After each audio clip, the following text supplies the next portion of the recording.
Assalamualaikum warahmatullahi wabarakatuh. Saya M. Farid Nikoli akan mempresentasikan kasus kecurangan di BUMD Pelayaran Provinsi GXZ. Pertama, latar belakang kasusnya, perusahaan milik pemerintah Provinsi GXZ bergerak di bidang pelayaran daerah. Pada tahun 2020, Ketua Badan Pengawas melaporkan adanya penyimpangan yang dilakukan oleh Direktur Utama, yaitu Bapak Anto.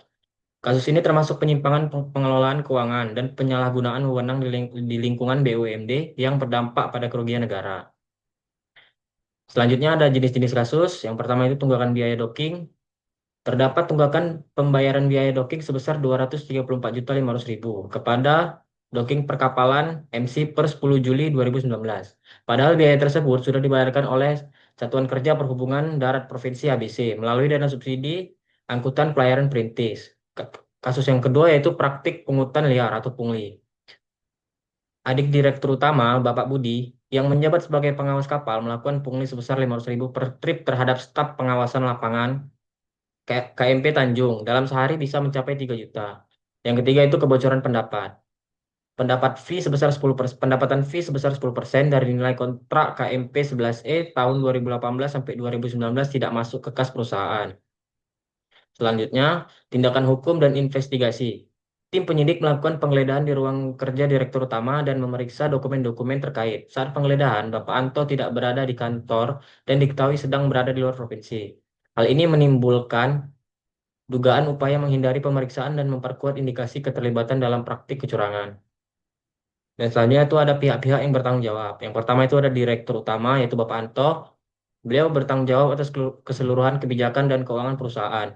Yang kedua, Bapak Budi bertanggung jawab atas praktik pungli dan penyalahgunaan jabatan. Yang ketiga itu yang bertanggung jawab adalah bagian keuangan dan pengawas internal. Berpotensi lalai dalam pengawasan transaksi dan aliran kas. Tanggung jawab utama ada pada manajemen puncak dan pihak pengawas internal yang gagal menjalankan fungsi kontrol. Dan selanjutnya ada dampak dan kerugiannya. Yang pertama itu kerugian keuangan, hilangnya dana docking dan pendapatan fee kontrak. Yang kedua itu kerugian reputasi, citra perusahaan dan kepercayaan publik menurun. Yang ketiga kerugian hukum, potensi saksi dan pidana, potensi sanksi dan penyelidikan pidana.